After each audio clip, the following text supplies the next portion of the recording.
주머니에 돈은 한 푼도 없고 20년 전에. 그래서 우리 교구의 최고의 원로 신부님, 또 내가 사랑하는 선배 신부님한테 찾아가서, 신부님, 제가 거기 생태마을을 꾸미고 싶은데 저는 주머니에 돈이 한 푼도 없습니다. 저를, 그때 제일 큰 본당에 계셨으니까 저를 도와주시면 감사하겠습니다. 그랬더니 신부님이 한참 저를 쳐다보시더니, 그래, 네가 한다면은 내가 너를 도와줄게. 처음에는 그 건물 골조까지만 당신이 도와주신다고 그러더니 3개월 있다가 신부님이 저를 부르시더니, 황신부가 지금 그 건물을 지으려고 돈을 모금하다 보면은 황신부 청춘이 다 없어질 수가 있어. 그러니까 내가 완성까지 해줄 테니 황신부는 거기를 아름답게 운영하는 것만 고민하면 좋겠어. 이렇게 선배 신부님이 당신의 모든 걸, 그래서 신부님 돌아가실 때 통장에 내 강론대로 딱 500만 원 남았어요. 진짜로 너무 기적같이 딱 500만 원 남았어, 돌아가실 때. 그래서 그 신부님이 온전히 그 생태마을을 다 꾸미셔서 저한테 선물로 주신 거예요. 그러니까 나는 신부님 너무너무 감사하잖아요. 그래서 마지막에 제가 신부님을 모시고 살았어요.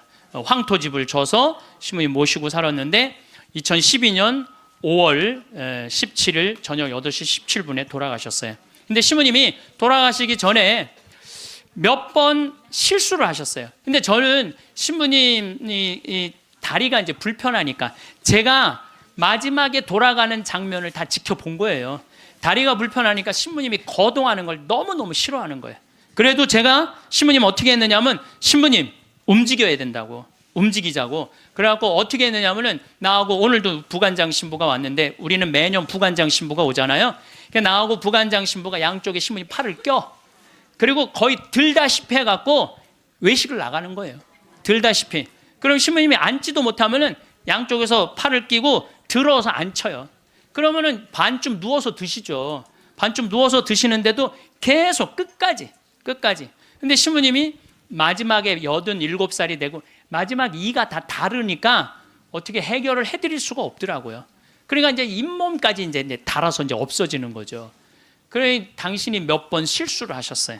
실수를 하셨는데 87살이면 실수해도 그거 험은 아니죠. 근데 그걸 혼자 못 견디더라고요. 그걸 혼자 처리하려고 화장실에서 2시간, 3시간을 그걸 혼자 닦아내고 쓸어낸다고. 그래서 그걸 지켜보니까 안 되겠어. 신부님 병원에 모셔야 되겠다. 이제는 병원에 모실 때가 됐다. 그래갖고 이제 빈센트 병원에 신부님을 모셨죠. 근데 신부님을 모셨는데 나는 이번에 처음 알았어요. 신부님이 씹는 걸 까먹는 치매가 온 거야. 치매가 와도요, 밥을 떠넣어드려도 씹지를 않는 거야. 이게 뭐냐면 곡기 끊는 거예요. 그럼 곡기를 끊으면요, 여러분들 죽을 때 가장 편안하게 죽는 건 곡기 끊고 죽는 거예요. 곡기 끊고 죽는 거예요. 죽을 때 가장 편안하게 죽는 건 곡기를 끊으면요, 내가 이제 마지막 병자성사를 다녀보면은요, 곡기 끊은 할머니 할아버지들은요 신음소리도 안 내요. 신음소리도 안 내고 가만히 주무세요. 계속 주무시고, 여러분들 그렇게 갖고 죽을 때요, 마지막에는요, 여러분들 마지막에 죽을 때 황홀하게 죽는 사람들이 있대요. 황홀하게 죽는 사람이 있대요. 그게 신의 마지막 선물인 도파민이 나온대요. 내가 옛날에 강의할 때 그런 얘기 했어요. 사랑할 때 뭐가 나온다고? 도파민이 나온다고 그러니까 바람 많이 피는 사람들이 도파민 많이 나오는 사람들이 바람 많이 피는 거야. 몸에 60이 넘어도 바람 피는 사람들 있죠? 그런 사람들 조사를 해보면 몸에 도파민 막 나오는 거예요. 새로운 여자 찾아다니는 남자들 보면 도파민이 많은 거야. 그만큼 사람을 황홀하게 해준대요. 이게 신이 내린 마지막 선물이래. 그런데 마지막 곡기를 끊고 돌아가시는 분들은 마지막에 도파민이 나와서 죽을 때 굉장히 행복하게 죽을 수 있대요. 그러니까 얼마든지 죽을 때 괴롭게 죽는 것만 생각하실 필요는 없다는 거야. 곡기를 그냥 씹는 걸까? 그래서 이제 물리치료사가 와갖고 계속 씹는 법을 가르쳐 주더라고요. 그래서 우리 저기 신부님 이제 도저히 안 되겠다고 씹는 걸 까먹는 치매가 와서 그 다음 조치를 취해야 되겠다는 거야. 그럼 그 다음 조치를 뭐냐니까 목에 구멍을 뚫는 거라는, 목에 구멍을. 여러분들 지금부터 하는 얘기를 잘 들으셔야 돼요. 그 나이에 씹는 걸 까먹는 치매가 왔을 때 목에 구멍 뚫는 게 의미가 있어요? 그래서 신부님하고 나오고 평상시에 뭐라 그러냐면은 우리는 연명치료 하지 말자. 예. 김수환 추기경님이 연명치료 안 하고 돌아가셨잖아요. 예. 그냥 하느님이 나한테 마지막에 죽음의 단계에서 받아들여야 되는 건 그대로 받아들인다는 거 아니에요. 그래서 이제 내가 의사 선생님한테 얘기했죠. 우리는 저기 막 신부님 목 구멍 안 뚫기로 했다. 그랬더니 사전 동의서가 있냐는 거예요. 연명치료 사전 안 하는 동의서가 있냐는 거예요. 말만 했지 동의서는 안 해놓은 거예요. 그랬더니 교구청에서도 귀양 뭐 아직도 할 수 있다니까 목에 구멍을 뚫자고. 뚫는 순간 내가 그때부터 후회하기 시작을 했어요. 뚫는 순간부터 고통이 시작되는 거야. 곡기 끊었을 때 가만히 있을 땐 편안했는데 이게 목에 구멍에 주스를 넣어주니 이게 쉬운 일이에요?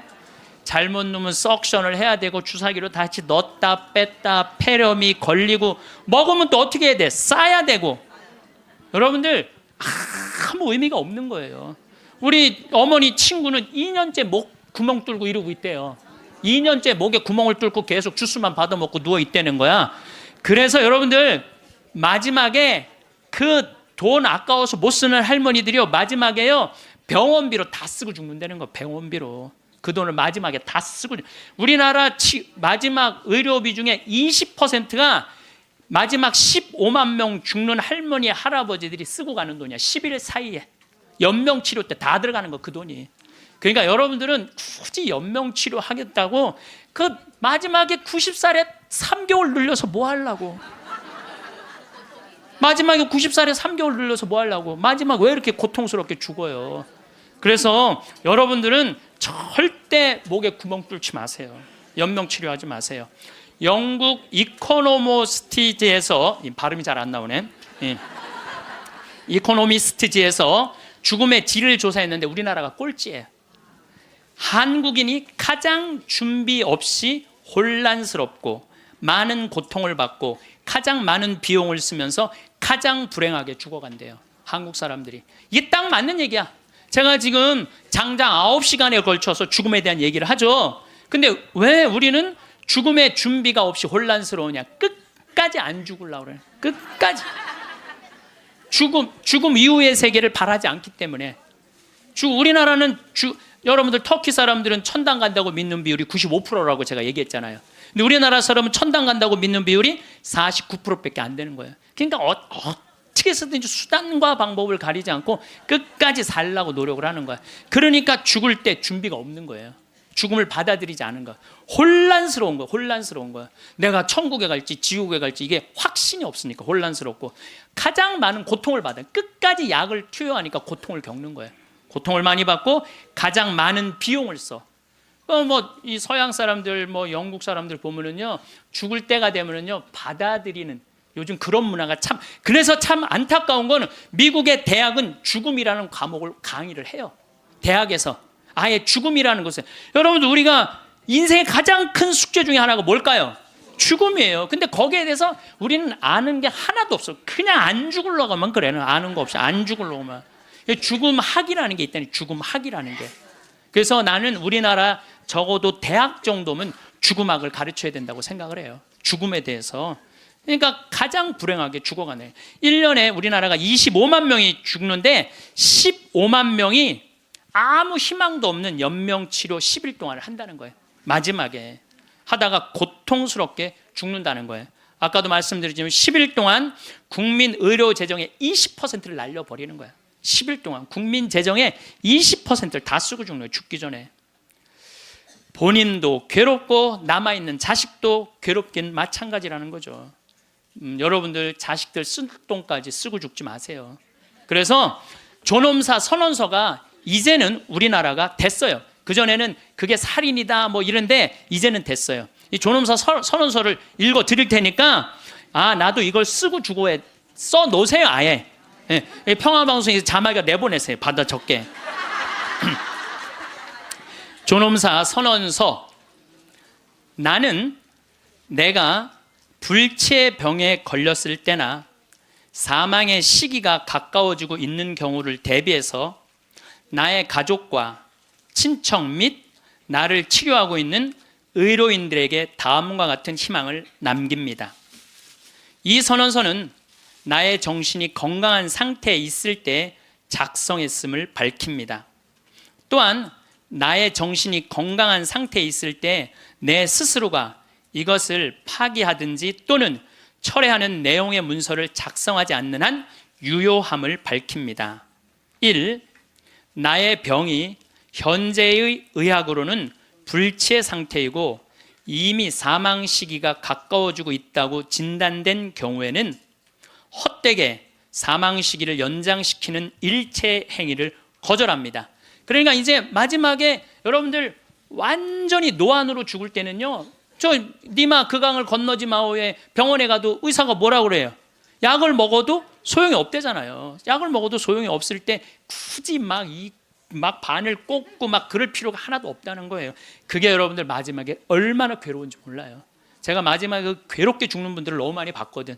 병자성사 쫓아가서 보면은 막 피를 토하고 막 온몸을 떨고 죽는 사람들도 많아요. 그런데 정말로 곱게 죽는 할머니들, 내가 정말로 잊지 않는 할머니야. 보자, 비산동 보자니까 22년 전 보자 때인데 새벽에 막 사정환을 두들기는 거예요. 나가보니까 그냥 덩치가 이만한 고등학교 2학년 3학년 여학생인데, 신부님 우리 어머니 돌아가셔요 그런데 99살이래. 그래갖고 새벽에 쫓아갔죠. 쫓아갔는데 내가 가니까 할머니 참 곱더라고요. 그런데 내가 병자성사를 하는데 아들이 어머니 신부님 오셨어요. 그러니까 나하고 눈을 마주치더니 내가 병자성사 전례를 하는데 내 손 따뜻하더라고. 손이 내 손을 잡고 전례가 마지막 우리 주 그리스도를 통하여 비나이다 하는데 딱 돌아가시더라고요. 아주 그 할머니는 내 생각에는 그냥 직천당 간 거야. 그래서 우리 아들이 우리 어머니가 신부님 오실 때까지 기다린 것 같다고. 그렇게 아주 곱게 죽는 사람도 있어요. 근데 어떤 약을 많이 쓴 사람들은 진짜 마지막에 고통스럽게 죽어요. 몸을 막 부들부들 떨고. 내가 얼마 전에도 어떤 형제가 그렇게 강남 성모병원에서 갔는데 그 부들부들 온 침대가 흔들리게 그러다가 세상을 떠난 형제도 있어요. 그러니까 마지막에 연명치료한다는 게 의미가 없다니까요. 마지막에. 그래서 나의 병이 현재 의학으로는 불치의 상태이고 이미 사망 시기가 가까워져 있다고 진단된 경우에는 헛되게 사망 시기를 연장시키는 일체 행위를 거절합니다. 그럼 맞는 얘기죠. 두 번째, 단 이 경우 나의 고통을 완화시킬 수 있는 조치는 최대한 실시하십시오. 그 때문에 마치 사망 시기가 빨라져도 나는 전혀 상관없습니다. 자, 여러분들 이제 내가 죽을 때 암이 걸렸어. 그럼요, 제일 좋은 건요, 호스피스 병동에 들어가는 거예요. 근데 호스피스 병동은 언제 안 받아주냐? 막 죽기 전에, 일보 직전에 안 받아줘요. 언제 받아주냐? 정신이 온전할 때, 거동이 가능할 때. 그 호스피스 병동에 들어가면은요, 모르핀이 한 대 200원이에요. 그거 원도 한도 없이 놔줘요. 마지막에 호스피스 병동에서는. 그러니까 마지막까지 생각만 바꾸면 마지막까지 원도 한도 없이 맞고 죽을 수 있어. 그래서 이걸 뭐라고 그러냐면은 암성 통증이 없게 해준다는 거예요. 암성 통증이. 근데 여러분들 엄청난 차이가 있어요. 끝까지 살라고 항암제 하잖아요. 그럼 마지막까지 고통스럽게 살다가 죽는 거야. 근데 내가 80이 넘으면, 여러분들 지난번에 삼성의료원에서 조사를 해봤대요. 80이 넘어갖고 항암의 의미가 있느냐 없느냐, 아무 의미가 없다는 거예요. 이렇게나 3개월 후에 죽고 저렇게나 3개월 후에 똑같이 죽는다는 거야. 근데 차라리 모르핀을 맞으면서 암성 통증을 죽여가면서 깨끗하게 마지막 준비하고 떠나는 게 훨씬 낫다는 거예요. 근데 우리는 안 죽으려고 그래서 문제인 거예요. 안 죽으려고 끝까지 희망의 끈을 놓지 않는 거지. 자식들이 그게 효도라고 생각하는데 절대 효도가 아니에요. 마지막까지 부모를 괴롭히는 거예요. 그래서 여러분들도 때가 되면은 그냥 호스피스 병동에 들어가서 원도 한도 없이 맞고 죽으셔요. 죽을 때. 그래서 그 얘기가 이 얘기예요. 단 이 경우 나의 고통을 완화시킬 수 있는 조치는 최대한으로 실시하라는 거예요. 그 때문에 사망 시기가 빨라져도 나는 전혀 상관없습니다. 세 번째, 내가 수개월에 걸쳐 이른바 식물인간 상태에 빠진 경우에는 일체 생명 유지 조치를 취하지 않기를 바랍니다. 산소호흡기 될 필요가 없다는 거예요. 이미 식물인간이 됐는데. 이상 나의 존엄사 선언이 충실하게 실행될 수 있도록 노력해 주신 분들에게 깊은 감사의 말씀을 드립니다. 그리고 그분들이 나의 희망에 따라 행하신 모든 일들의 책임은 나 자신에게 있다는 것을 밝힙니다. 2015년 1월 7일 오늘로 내가 해놨어요. 예. 주민등록번호, 이름, 서명. 예, 그래서 한국존엄사 사존의료 의향서 이렇게 나와 있어요. 그래서 여러분들 그거 찾아보면 나와요. 그럼 프린트 해갖고 해놓고 도장 찍어 놓으면은 얼마든지 자식들이 그거 가지고 편안하게 할 수 있으니까. 예. 어쨌든 이제 신부님이 87세인데 곡기를 끊고 목에 구멍을 뚫고 참 힘든 시간을 보냈어요. 2월 2일 날 입원했으니까 5월 17일 날 돌아가셨거든요. 그런데 여러분들 3개월 고생하고 죽는 거는요, 가장 행복하게 죽는 거예요. 죽을 때 3개월 정도 고생을 하면은요, 자식인, 내가 자식 아니야, 우리 신부님한테. 자식인 내가 마저 못한 효도하고 찾아볼 거 찾아보고 주위에 만날 사람 다 만나고 3개월 지나면서부터 지겨워요. 그러니까 3개월만 고생하고 죽는 게 제일 좋은 거예요. 진짜 좋은 건 지쳐서 죽는 거고, 그냥. 그래도 떠나는 게 너무 갑작스럽게 떠나면 자식들이 섭섭하잖아요. 그러니까 3개월 정도 고생하다 죽는다. 근데 우리 신부님은 정확하게 3개월 보름 병원에서 고생을 하셨죠. 이제 월요일 날에 이제 돌아가실 것 같아갖고, 이제 뭐 주교님 두 분 다 오시고 마지막에 이제 인사해야 되니까 교구청 신부들 다 오고 또 아들 신부들, 인연 있던 신부들 다 오고 또 신부님 평생 따르고 존경했던 교우들 다 오고, 그러고 다 왔는데 이제 돌아가실 것 같아갖고, 병원에서도 이제 곧 돌아가실 거라고 그러는데 다 오고 다 갔는데 밤 12시가 됐는데도 안 돌아가시는 거야. 다 준비하고 이제 떠나보낼 준비 다 했는데 새벽 2시가 돼도 안 돌아가시는 거예요. 나는 당장 내일부터 또 피정 강의해야 되는데, 그래서 내가 신부님한테 그랬어요. 이제 이렇게 계속 잠만 주무시니까, 신부님 내가 옆에 지키고 있으면 좋겠는데 아무래도 신부님 안 돌아가실 것 같으니까 나 피정 강의하고 또 올 테니까 그때까지 살아 있으라고. 그리고 나는 이제 강원도 평창에 가서 피정을 계속했는데, 목요일 날 그날은 느낌이 이상하더라고요. 오늘 돌아가실 것 같다. 전화를 계속해 보니까 계속 혼수 상태라고 그러고, 그래서 목요일 날은 강의 2시에 마치고 부관장 신부님한테, 야 네가 나머지 다 해라, 나 아무래도 오늘 신부님 돌아갈 것 같다. 그래갖고 이제 부지런히 이제 수원 빈센트, 평창에서 빈센트에 또 와갖고 이제 신부님 옆에 이제 한 저녁 7시 됐는데 와서 보니까 멀쩡하게 계신 거예요. 안 돌아가시고. 1시간을 지키고 있는데도 계속 그냥 멀쩡하게 있는 거예요. 그래서 내가 이제 신부님한테 얘기했죠. 신부님 이제 좀 돌아가셔라. 아니 내가 장어를 많이 사줘서 안 죽는 거냐. 신부님이 돌아가셔야지 신부님도 편안하고 나도 편안할 거 아니냐. 이제 그냥 신부님 평생 사죄로 60년 동안 살으셨으니까 하느님이 신부님 자리 잘 만들어 놨을 거니까 돌아가셔라. 근데 뭐 3일 동안 혼수 상태에 있던 분이 내가 그 말을 했는데 눈을 딱 뜨는 거예요. 내가 얼마나 깜짝 놀랐는지 몰라. 이분이 워낙 무서운 분이거든요. 눈을 뜨는데 깜짝 놀랐어요. 그랬더니 그 평생 로사하고 가브리엘 신부님 모시던 부부가 그러는 거예요. 아유 우리 김 신부님이 황 신부님을 사랑하긴 사랑했나 보다고, 저렇게 눈뜨라고 사람들이 수도 없이 와서 얘기했는데도 눈 안 뜨더니 저거 보라고, 황 신부님 얘기하니까 저 눈 뜨는 거 보라고. 그래서 내가 신부님한테 그래서, 신부님 나는 신부님 때문에 평생 행복했다. 정말 신학생 때부터 참 아껴주셨거든요. 보자 때도 그랬고, 또 내가 새로 막 성당 이제 본당 신부 돼갖고 막 혈기왕성할 때 성당 분가하려고 땅이 나왔는데 그 땅 돈이 2억이나 됐어. 20년 전에. 그런데 2억이 있어야지 그 땅을 딱 잡는데 지금 그 땅이 아주 아파트 한가운데 금싸라기 땅이 됐어요. 나야 뭐 기댈 신부님 그분밖에 없고, 신부님 저 돈 좀 2억 꿔주세요.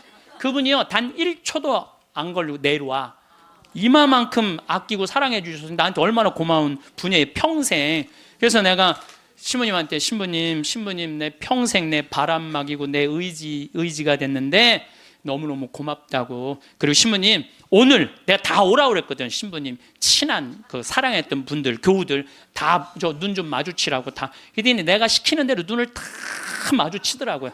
그럼 마지막에 이제 내가 손을 꼭 잡고, 신부님 그건 너무너무 고마웠다고. 근데 신부님이 내 손을 꼭 잡더니 눈을 고다로 숨을 거두시더라고요. 네, 그래서 아니 나는 우리 신부님처럼만 죽을 때 죽는다면 원도 한도 없겠어요. 원도 한도 없. 그래서 이제 의사가 와갖고 사망 선언을 하더라고요. 그래서 이제 신부님 떠나 보냈어요. 근데 신부님이 그게 문제가 아니야. 신부님하고 평상시에 뭐가 제일 신부님하고 싸웠느냐면 이놈의 영정사진 때문에 제일 싸웠어요. 영정. 나는 신부님이 50살 때 빵똥 모자를 쓰고 곰방대를 탁 물고 흑백 사진인데 너무 멋있더라고요. 신부님 나 이걸로 영정사진 할 거다. 그랬더니 신부님 싫다는 거예요. 왜 싫으냐 그랬더니 신부님이 하시는 말씀이 무슨 신부가 담배 피는 걸 영정사진으로 하느냐고. 담배 피는 걸 자기 로만 칼라 찬 걸로 하고 싶다는 거. 로만 칼라 찬 걸로. 그래서 60대로 할 거냐 70대로 할 거냐 80대로 할 거냐 그거 갖고 맨날 싸웠어요. 이걸로 할 거냐 저걸로 할 거냐. 그래서 우리 로사하고 가브리엘 형제자매하고 우리 센시하고 신부님 고를 자격이 없다고. 우리가 그냥 신부님 돌아가시면 우리가 얹어놓으면 그걸로 끝이라고. 예? 아무리 신부님이 살아생전에 대단했더라도 죽으면 뭐 마음에 안 든다고 관뚜껑 열고 나와서 바꿀 거냐. 우리가 할 거다. 근데 결국은 신부님 70살 때 찍은 영정사진으로 하고 이제 내 사무실에 지금 이렇게 걸어놔갖고 내가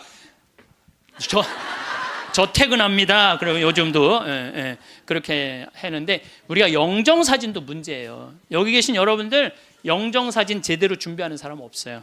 자식들이 여러분들 어머니 영정사진 찍읍시다 하고 여러분들 얼굴 들이대고 사진 찍을 수 있을 것 같아요? 여기 계신 분들 늙으면 죽어야 돼. 이거 새빨간 거짓말이에요. 새빨간 거짓말이에요. 내가 본당 신부할 때 87살 먹은 루시아 할머니 있었어요. 이 할머니 북에서 넘어와갖고 남편 일찍 사별하고 자식 아들 둘 키웠는데 10년 동안 누워 있었어요. 그러니까 10년 동안 누워 있으니 얼마나 힘들어. 그러니까 내가 봉송체 갈 때마다 할머니가 신부님 나 이제 더 이상 사는 거 싫어. 나 이제 죽어도 여한 없으니까 신부님 하느님하고 친하지 않느냐고. 그러니까 나 좀 빨리 데려가게 해달라고. 기도 좀 해달라고. 그럼 내가 할머니 손 꼭 붙잡고 할머니 걱정하지 마세요. 내가 성당 가서 어떻게 해볼 테니까 걱정하지 마세요. 맨날 그랬어요. 네 할머니 내가 본당 이제 떠나고 평창 들어갈 때까지 안 돌아가셨어요. 네 할머니 93살에 돌아가셨어요.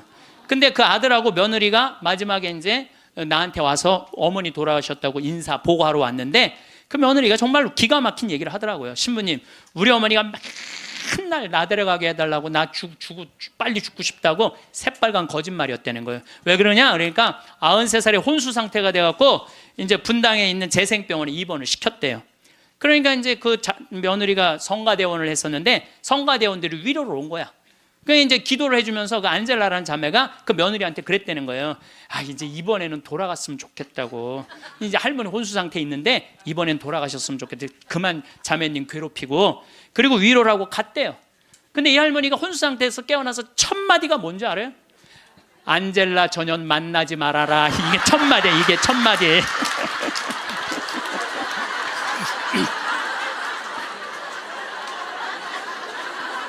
여러분들 죽음이 가까울수록 삶에 대한 애착은 더 강한 거예요. 죽음이 가까울수록 삶에 대한 애착은 더 강한 거예요. 그러니까 어머니 사진 찍읍시다. 영정 사진 찍읍시다. 자식들이 못 들이대요. 또 여러분들 그 수상한 그녀라는 거 봤어요? 할머니가 마지막에 예쁠 때 영정 사진 찍는다고 그러잖아요. 네. 본인들도 영정 사진 안 찍어요. 찍으면 죽어야 되는 줄 알고. 그렇게 죽기 싫어하는데 영정 사진 찍어. 그러니까 이제 마지막에 언제 찍느냐면 막 숨 넘어가기 일보 직전에 엄마 영정사진 하나를 준비 못 해놓은 거야. 이걸 찍는 거야, 이걸.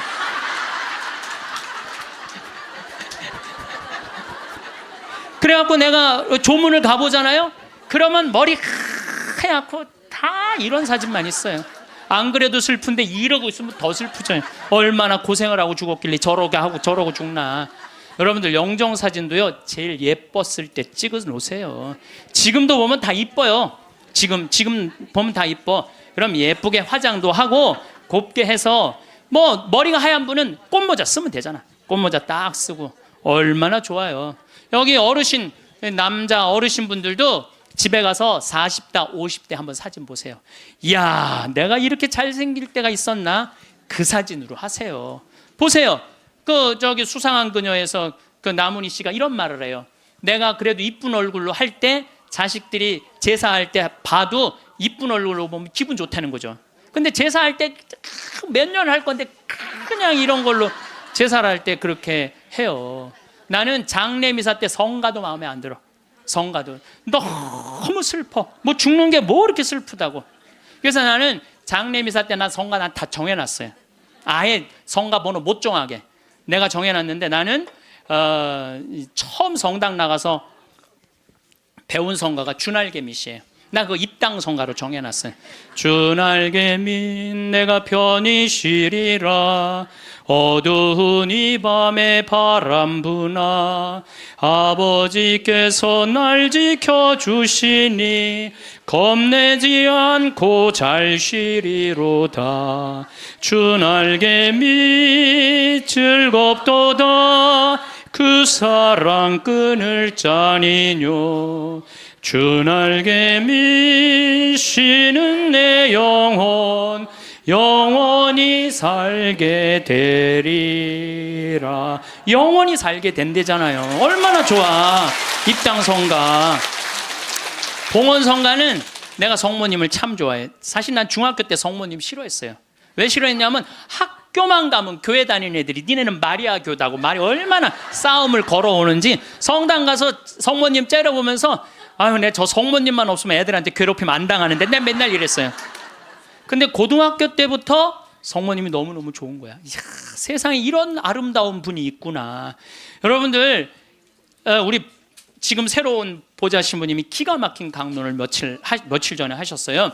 여러분들, 믿음으로 저 산도 온 길이, 그거 알죠? 근데 나는 그게 이해가 안 가. 어떻게 아무리 믿음이 강해도 산을 옮길 수 있느냐. 여러분들 그거 받아들여져요? 나는 이게 뻥치는 것 같아, 아무래도 예수님이. 근데 부관장 신부님이 뭐라고 그랬냐면은, 성모님은 믿음으로 온 우주의 주인을 이 세상에 옮겨놨다는 거예요. 온 우주의 주인을 이 세상에 옮겨놨다. 그게 성모님의 믿음이 아니면 그게 가능했겠냐 이거예요. 그 시간이 가면 갈수록 성모님이 너무너무 좋은 거야. 그래갖고 나는 본당 신부할 때, 성모의 밤 할 때 5월에 성모님 머리에 장미화관 이렇게 해놓고 교우들이 예쁜 옷 입고 와서 초봉헌하고 막, 그럼 내가 제일 좋아하는 성가 253번이에요. 내 머리를 꾸미오니. 내 머리를 꾸미오리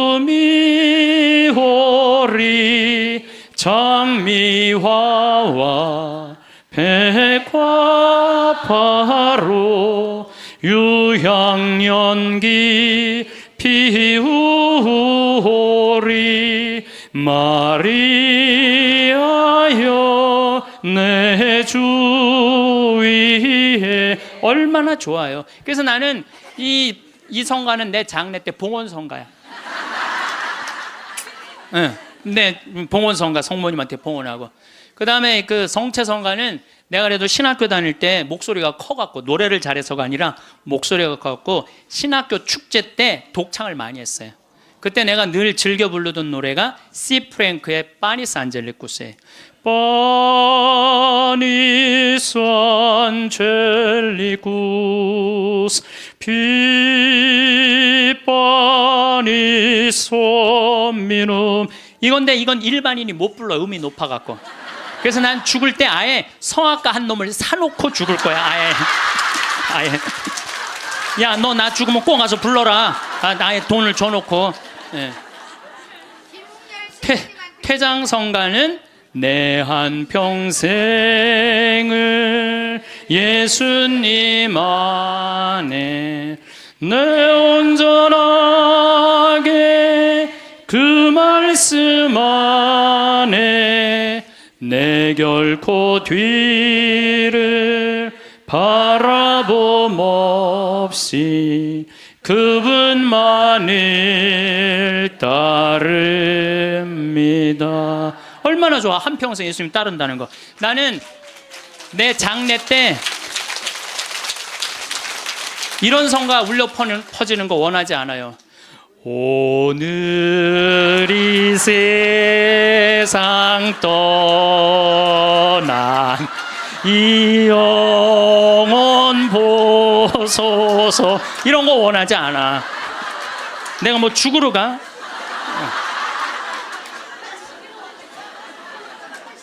여러분들, 우리가요, 이 죽을 때도 좀 멋있게 죽자 이거야. 멋있게. 그래서 죽음을 피하지만 말고 죽음을 준비해 놓고 죽잖아요. 사전 동의서도 써놓고, 예? 연명치료 하지 않는 사전 의향서도 써놓고, 그리고 장례 때 장례 예물 하나 준비해 놓지 않고 죽지 말라는 거예요. 예? 그냥 신부님한테 찾아가고 미리 죽을 때 한 1년 전에 알잖아요. 내가 견딜 거다 못 견딜 거다. 끝까지 살지 않을 거 아니에요. 그러면 100만 원이든 200만 원이든 예물 갖다 주면서 신부님, 나는 내 저기 장례 때 꽃 예쁜 걸로 해달라고 그러고, 성가대 이 성가 해달라고 번호도 좀 갖다 주고, 예물도 좀 드리고, 좀 그리고 좀 멋있게 죽으세요. 그게 죽음을 준비하는 거야. 내가 12년 전에 그 김마리아 할머니라고 있었어요.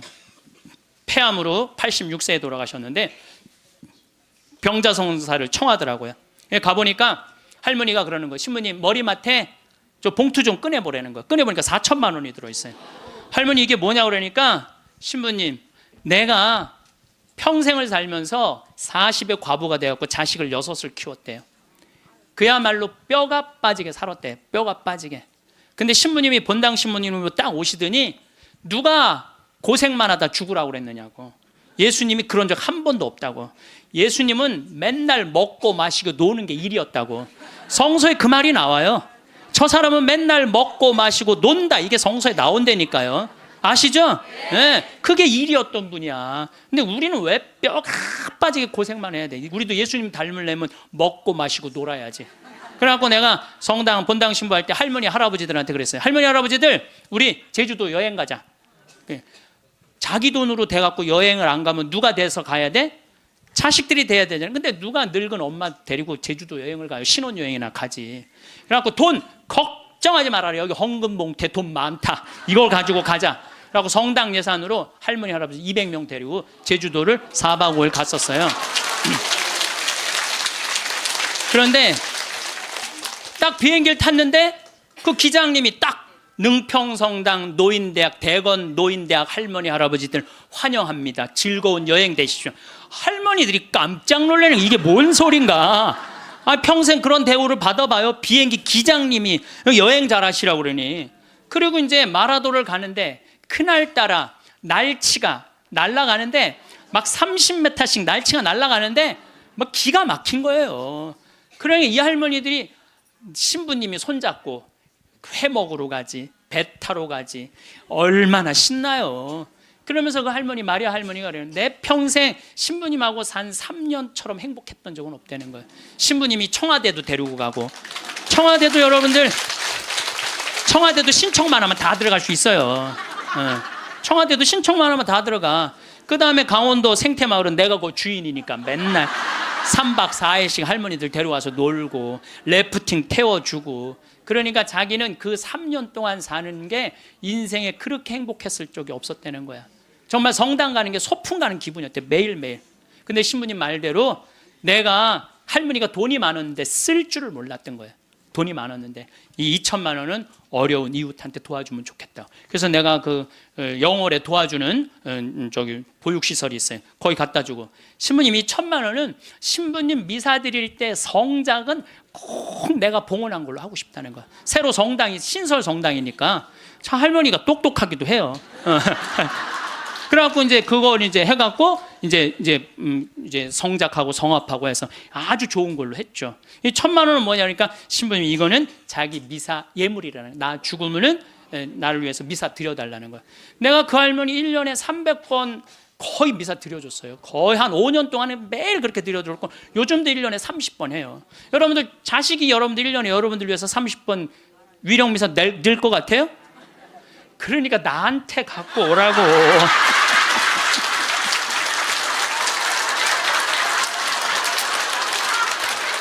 이거는 농담이에요. 이거는 농담이고, 본당 신부님한테 갖다 드리세요. 본당 신부님한테. 그래서 뭔가 자기 죽음을 준비할 줄 알아야 돼. 나는 어떻게 살 것이고 어떻게 죽을 것인가. 나는 죽을 때 연명 치료하지 않고 내 영정 사진은 어떻게 해놓고, 이렇게 준비를 하나하나 해두시면서 삶을 이렇게 멋있게, 아까 이혜인 수녀님처럼 이렇게 빨랫줄에 늘어놓고 내 삶이 이렇게 노을에 물들듯이 이렇게 바라볼 수 있는 그런 분들이 저는 됐으면 좋겠어요. 여러분들, 내가 2017년 9월 30일부터 10월 9일까지 추석이 끼어갖고 황금 연휴야. 2017년이라 봤자 이제 뭐 3년밖에 안 남았잖아요. 여러분들은 뭐 황금 연휴하고 아무 상관없는 분들이지만은 계속 황금 연휴잖아. 지금 계속 앞으로 50년 동안 황금 연휴. 예. 근데 어쨌든 우리 생태마을에 매년 이제 정월만 되면 나한테 와갖고 세배를 하는 아이들이 있어요. 내가 얘네들을 언제부터 봤냐? 중학교 3학년 때부터 봤던 애들이야. 그래갖고 저기 다시 또 본당 신부로 가갖고 혼배 해주고 걔네들 난 애들 유아 세례 주고 뭐 다 그랬던 애들인데 아버지 같은가 봐. 근데 사실은 1월 1일에 오면은 나는 1년 동안 에너지를 다 쏟아 넣어갖고 12월 한 25일부터 한 1월 5일까지는 아무도 안 봐요. 내 방에만 있죠. 그냥 혼자 있는 게 너무너무 좋으니까. 그래서 와도 잘 안 놀아줘요. 안 놀아주는데도 20년 동안 변함없이 오는 거야. 마음이 짠하더라고요. 그래서 작년에도 올해도 또 왔고, 작년에 왔길래 얘들아, 내가 너희들하고 못 놀아줘서 미안해. 너무 내가 지치고 힘들 때 니네들이 와서 못 놀아줘서 미안한데, 대신 2017년 9월 30일부터 10월 9일까지 지금 다 직장 다니니까 황금 연휴야. 내가 그때 너희들이랑 동유럽 여행을 갈게. 그랬더니 얘네들이 너무 신난다는 거야. 그래갖고 얘네들이 벌써 개모임을 시작을 한 거야. 근데 여러분들, 사람이라는 게요, 계획이 있잖아요. 삶이 지겹지가 않아요. 내가 1년 후에 무슨 일을 하고 3년 후에 무슨 일을 할 거라는 계획이 있잖아요. 삶이 지겹지가 않아요. 벌써 이제 1년을 모았대. 자기네들이 무슨 카톡 방도 만들어 놨대. 그래갖고 맨날 그거 뭐 크로아티아를 갈 거냐, 무슨 폴란드를 갈 거냐, 자기 모여서 얘기하는 것만 해도 즐거운 거예요. 모여서 얘기하는 것만 해도. 그래서 여러분들도 계획을 세우세요. 얘네들이 뭐 한 달에 한 20만 원씩 모은대요. 그러면 충분히 갔다 오거든요. 아니 뭐 무슨 사치를 하라고 그래? 낭비를 하라고 그래? 지금 2년 전부터 모아갖고 한 5년 모아갖고 가는 건데 자기네끼리 너무너무 행복하대요. 그래갖고 거기 벌써 20명이나 모였대. 한 10명 데리고 가려고 그랬더니 우리 직원들도 자기네들도 간다는 거야. 네. 저는 여러분들, 제가 요즘 아프리카 봉사를 참 많이 하잖아요. 난 우리 직원들한테 이번 연말에 직원들 회의를 하는데 직원들한테 너무너무 고마운 게, 얘네들 분유를 대주는 그 기관에서 작년 말로 분유를 끊었대요. 수녀님이 걱정을 하더라고. 그래서 내가 우리 직원들한테 넌지시 얘기했어요. 야, 거기 분유 우리 잠비아 우리 생태마을 직원들이 모아서 보내주면 안 될까? 그랬더니 직원들이 막 회의를 하더니 30명 직원들이 하겠다고. 보니까 1년 내내 분유를 대줄 수 있겠더라. 우리 직원들이 이렇게 내는 걸 보니까. 우리 또 보좌 신부님은 11조를 또 한대요. 신부된 지 1년밖에 안 된 신부인데 자기는 꼭 11조를 하나님한테 봉헌한대요. 전 신부는 안 그래도 되는데 굳이 그럼 보좌 신부가 이제 한 달에 이제 10만 원씩 내놓을 것 같아 보니까. 그러니까 뭐 이 합치면은 걔네들 뭐 분유 충분하게 먹을 수 있을 것 같아. 그래서 여러분들도 아프리카 가는 거를 멀게 생각하지 마세요. 아프리카 여러분들 얼마면 가느냐? 비행기가 한 230만 원이야.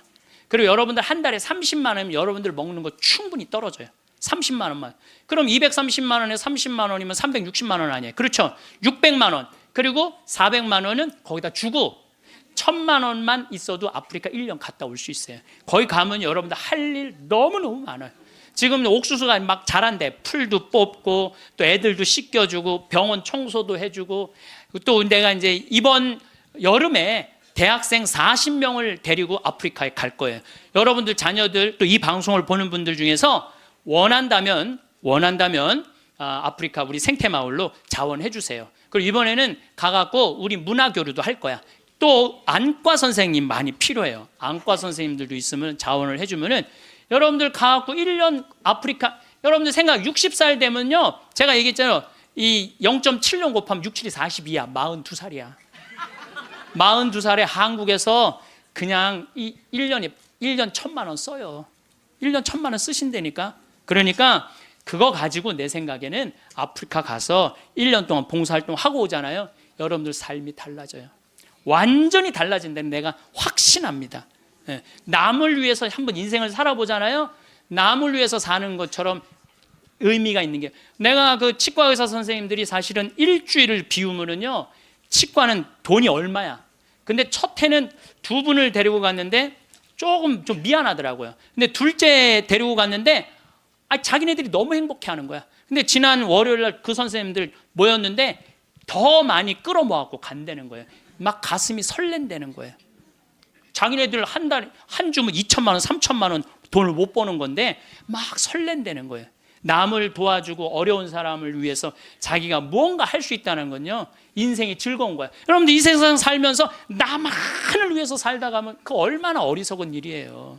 이웃을 위해서도 좀 살고, 그런 설계를 한번 해보라는 거예요. 나도 한번 아프리카 한 1년 가갖고 봉사활동 한번 해봐야 되겠다. 그런, 우리가 한국에서 욕심 부리면서 지지고 볶고하지 말고 맨날 싸우고 죽이는 것만 보고 그러지 말고, 예? 좀 그 아름다운 데 가갖고 수녀님들하고 같이 기도도 좀 하고, 그 아프리카 수사님 수녀님들 많으시거든요. 그 수녀님들하고 얘기도 좀 하고, 영어 안 돼도 다 통해요. 걱정하지 마세요.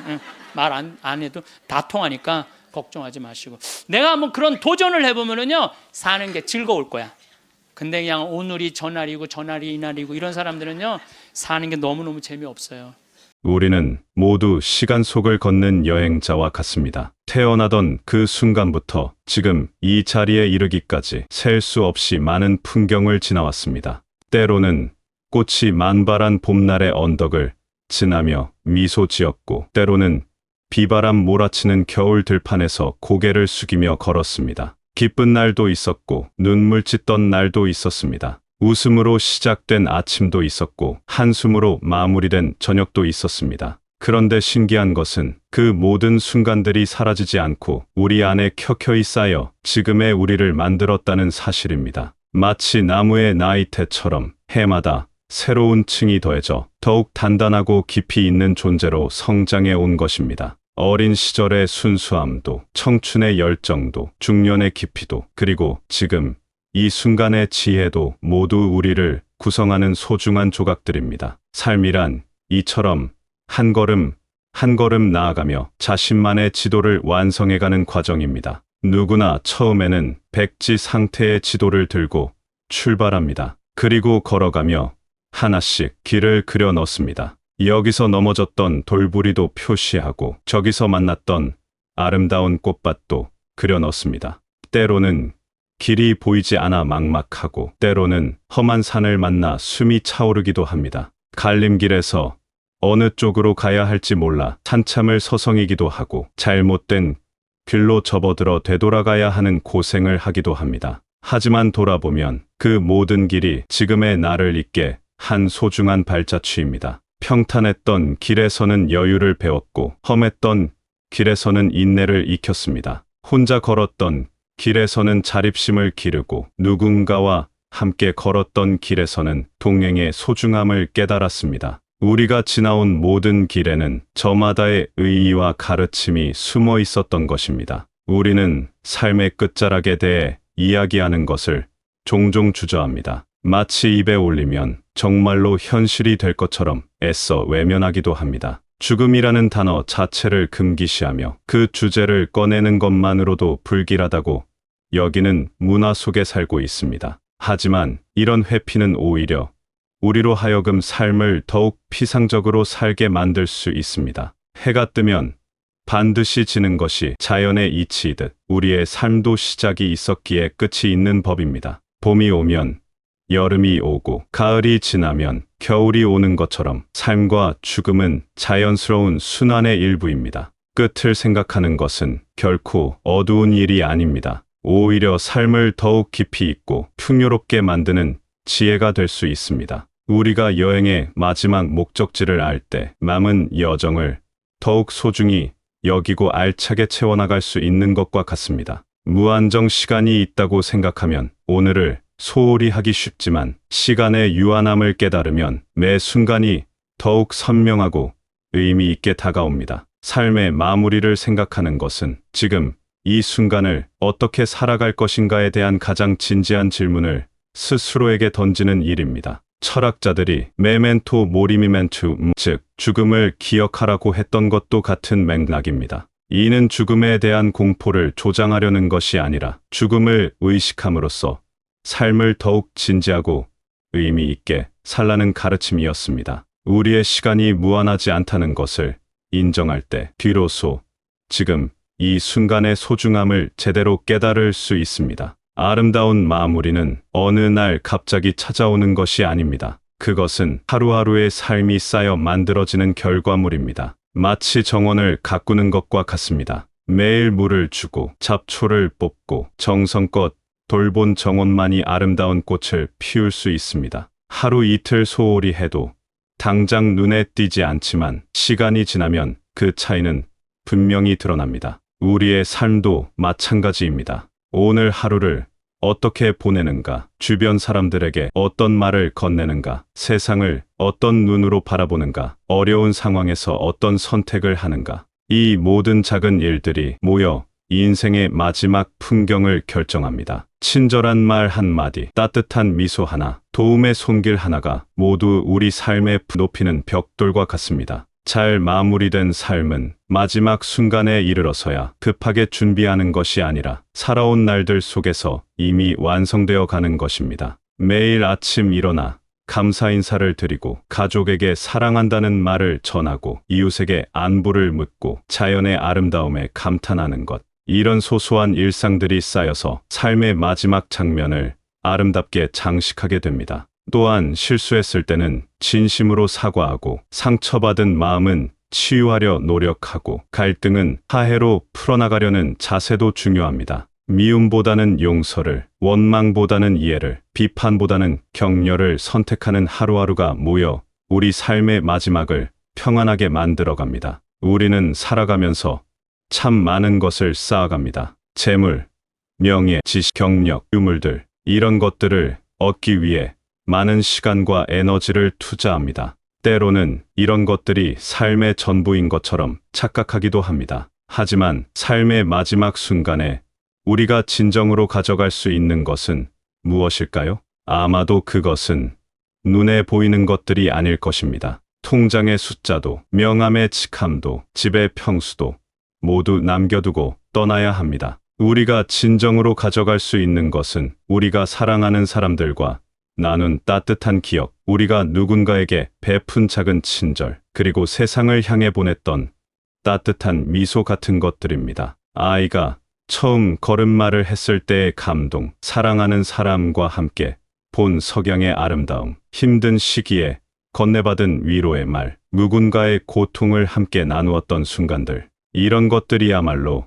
우리 삶의 진정한 보석들입니다. 이것들은 시간이 지나도 빛바래지 않고 오히려 더욱 소중해집니다. 훌륭한 삶이란 얼마나 많이 가졌는가로 평가되는 것이 아니라 얼마나 많이 나누었는가로 그 깊이가 더해집니다. 손에 쥔 것을 놓지 않으려 할 때 손은 경직되지만 움켜쥐고 있던 손을 펴서 나누어 줄 때 그 손은 비워지는 것이 아니라 오히려 더 큰 것으로 채워집니다. 그것은 바로 사랑과 감사의 마음입니다. 또한 우리가 남기는 것 중에는 말과 행동을 통해 다른 이들에게 전한 영향도 있습니다. 우리가 누군가에게 용기를 주었던 말, 절망에 빠진 이에게 희망을 전했던 행동, 젊은이들에게 보여준 좋은 본보기들, 이런 것들은 우리가 떠난 후에도 계속해서 세상에 선한 영향을 미치게 됩니다. 자녀들이나 주변 사람들이 나의 마지막을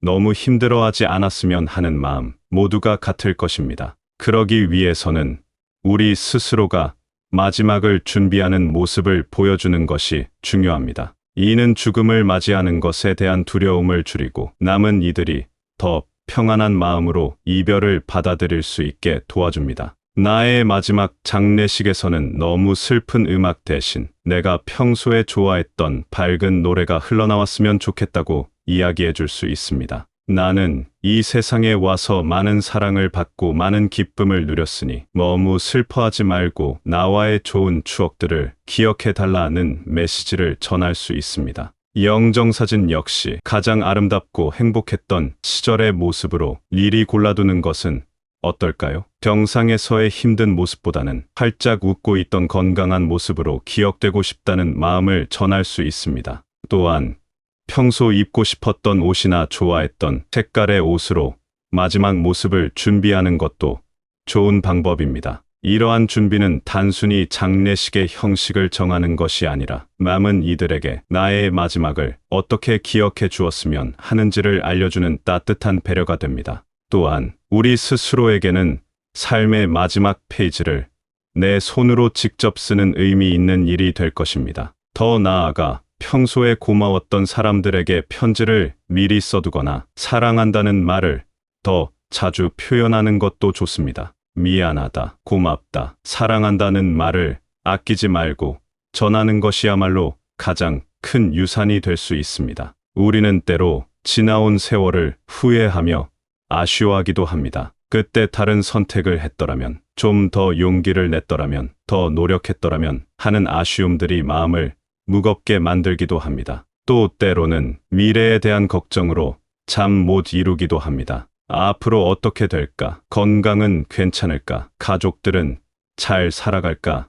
하는 염려들이 마음을 어둡게 하기도 합니다. 하지만 과거는 이미 지나간 시간이고 미래는 아직 오지 않은 시간입니다. 우리에게 주어진 유일한 시간은 바로 지금입니다. 과거의 후회에 매여 있거나 미래의 걱정에 사로잡혀 있다면 정작 소중한 현재를 놓치게 됩니다. 지금 이 순간 따뜻한 차 한 잔을 마실 수 있다는 것에 감사하고 창문으로 들어오는 햇살을 느낄 수 있다는 것에 기뻐하고 사랑하는 이의 목소리를 들을 수 있다는 것에 행복을 느끼는 것, 이것이 바로 삶을 가장 충실하게 사는 방법입니다. 아침에 눈을 떴을 때 오늘도 새로운 하루가 시작되었구나 라고 감사할 수 있는 것, 밥을 먹을 때 그 맛을 온전히 느끼며 이렇게 맛있는 음식을 먹을 수 있어서 고맙다고 생각할 수 있는 것, 산책을 하며 바람의 시원함을 느끼고 꽃의 향기를 맡을 수 있는 것, 이런 평범한 일상의 순간들이야말로 삶의 진정한 의미가 숨어 있는 곳입니다. 삶의 의미는 먼 곳에 있는 것이 아니라 이처럼 소박하고 평범한 일상 속에 숨어 있습니다. 거창한 성취나 특별한 경험만이 의미 있는 것이 아닙니다. 가족과 함께 나누는 식사 시간, 친구와의 소소한 대화, 책을 읽는 조용한 저녁, 음악을 들으며 느끼는 감동, 이 모든 것들이 우리 삶을 풍요롭게 만드는 보석 같은 순간들입니다. 삶의 여정 끝에서 우리는 모두 빈손으로 돌아갑니다. 평생을 애써 모은 것들도 소중히 여겼던 관계들도 모두 남겨두고 떠나야 합니다. 이는 슬픈 일이 아니라 자연스러운 일입니다. 마치 강물이 바다로 흘러가듯 우리도 더 큰 존재의 품으로 돌아가는 것입니다. 그러니 살아있는 동안 더 많이 사랑하고 더 많이 용서하고 더 많이 나누어야 합니다. 내 것을 조금 덜어내어 주변을 돌아보는 삶, 나의 작은 나눔이 누군가에게는 큰 위로와 희망이 될 수 있습니다. 내가 가진 것이 많지 않더라도 상관없습니다. 따뜻한 말 한마디, 격려의 눈빛 하나, 진심, 어린 관심 하나만으로도 충분히 큰 선물이 될 수 있습니다. 또한 우리가 살아온 경험과 지혜를 젊은 세대에게 전하는 것도 중요한 나눔입니다. 우리가 겪었던 실패와 성공, 슬픔과 기쁨의 경험들이 후배들에게는 소중한 가르침이 될 수 있습니다. 이런 어려움이 있을 때는 이렇게 하면 좋겠다. 이런 상황에서는 이것을 조심해야 한다는 조언들이 그들의 길을 좀 더 평탄하게 만들어줄 수 있습니다. 그렇게 살아간다면 우리의 삶은 마지막 순간에 더욱 찬란하게 빛날 것입니다. 많은 것을 소유했기 때문이 아니라 많은 것을 나누었기 때문에 빛날 것입니다. 큰 성취를 이루었기 때문이 아니라 작은 친절을 베풀었기 때문에 의미 있을 것입니다. 인생은 한 권의 책과 같습니다. 우리는 매일 새로운 페이지를 써 내려가는 작가입니다. 어떤 날은 희극을, 어떤 날은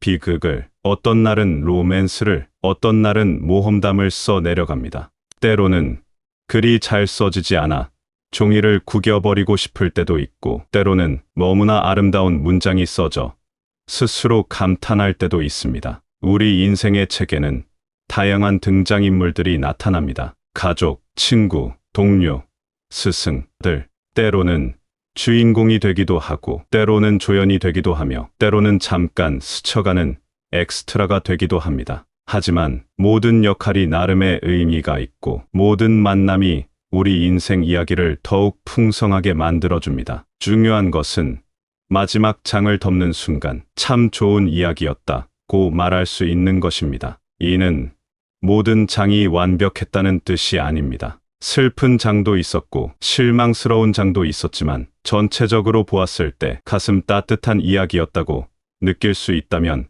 그것으로 충분합니다. 여러분이 써 내려가고 있는 삶의 이야기가 비록 화려하지는 않더라도 진솔하고 따뜻한 이야기로 채워지기를 바랍니다. 베스트셀러가 되지 않아도 괜찮습니다. 영화로 제작되지 않아도 상관없습니다. 중요한 것은 그 이야기를 읽는 이들, 즉 여러분을 사랑하는 사람들이 이런 사람과 함께 살 수 있어서 행복했다고 느낄 수 있는 이야기를 쓰는 것입니다. 지금까지 걸어온 모든 길에 의미가 있었음을 기억하십시오. 평탄했던 길에서는 감사를 배웠고, 험했던 길에서는 끈기를 기르며, 외로웠던 길에서는 자신의 내면을 발견했습니다. 여러분이 흘린 땀방울과 눈물방울 하나하나가 모여 지금의 여러분을 만들었습니다. 그 모든 과정이 무의미하지 않았습니다. 그리고 앞으로 걸어갈 길 위에서 너무 두려워하거나 조급해하지 마십시오. 이 인생의 시계는 각자 다른 속도로 움직입니다.